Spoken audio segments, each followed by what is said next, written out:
Contributing editor Keith McCullough recently questioned fellow hedge fund manager David Einhorn's long position in gold, and in return he got a rebuttal from the famed investor. Keith, CEO of Hedgeye Risk Management, is with us now to talk about his macro view and how it differs from Einhorn's. Keith, let's remind everybody of the three themes that you've laid out for Q1 from a macro investor's standpoint. Sure. First is the buck breakout, so we're bullish on the dollar, and these are 3-month views. We're bullish on the dollar, we're bearish on gold, we're bearish on China, and finally we think interest rates are going to start to back up. Okay, so this is what you outlined in a note that you put out last week, correct? And all of a sudden it generated a response from none other than David Einhorn, famed investor, famed hedge fund manager at Greenlight Capital. And let's focus on what it was exactly about your thesis that Einhorn kind of took issue with, because you made specific reference to David Einhorn in your note. Right. Now, I was basically calling David out on his, he's long gold and I'm short gold. But what actually turns out is that David and I have the same view on different durations. Now, that can really be painful in investing. It certainly can. But we call it duration mismatch. And that's a term that we use for basically having a good idea, but just having the timing wrong. And to some extent, I was just, calling out, I called it red light risk, getting cute. Of course, David manages Greenlight Capital. But I think back and forth, we actually came to the same conclusion. We're both bearish on the euro. We're both bullish on the dollar. I'm just, infusing that thesis into a bearish position in gold, and he's staying long it. Okay, well, you're right, and it does come down to duration, which is effectively that you're taking a shorter-term view and he's taking a longer-term view.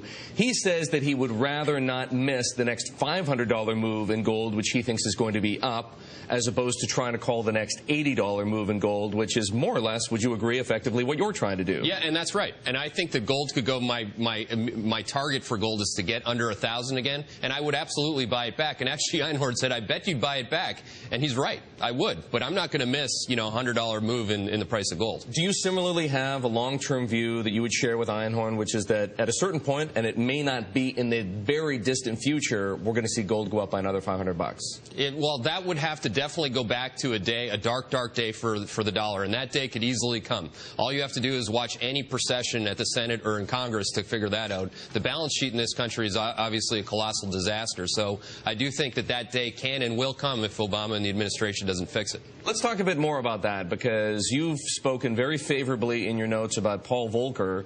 Volcker has proposed some restrictions on proprietary trading, some restrictions on hedge fund investing, banks' own capital, that is. Same goes for private equity. But Volcker has a reputation for fighting inflation. That's how he earned his stripes as the Fed chairman. This really has nothing to do with that. Do you think that the Volcker rule as proposed by the president is going to do anything to address the structural issues in the U.S. economy that you've identified and which you have concerns about? Yeah, now Volcker, he's got a reputation for fighting inflation, but also fighting the political wind. And I do have a view that we're in a political bubble in this country, and I think people are tired of it. And I think that Volcker standing up and putting a rule on the table that the politics won't absorb. They're basically, well, that wouldn't have saved Lehman Brothers. But the point is that he's dead on, that the banks are conflicted and compromised in how they have all these full-service units under one umbrella. And I think that him, with any ultimate fix like that, would actually be bullish for the banking system overall.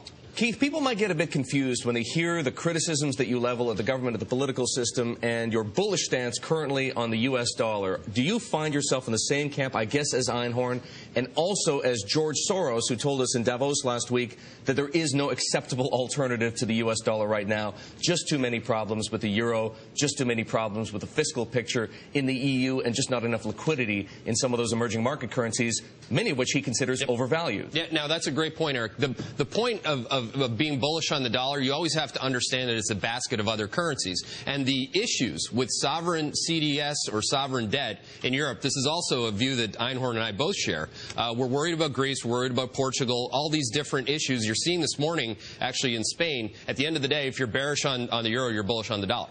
All right, Keith, great perspective. As usual, Keith McCullough, contributing editor to Bloomberg Television and CEO of Hedgeye Risk Management.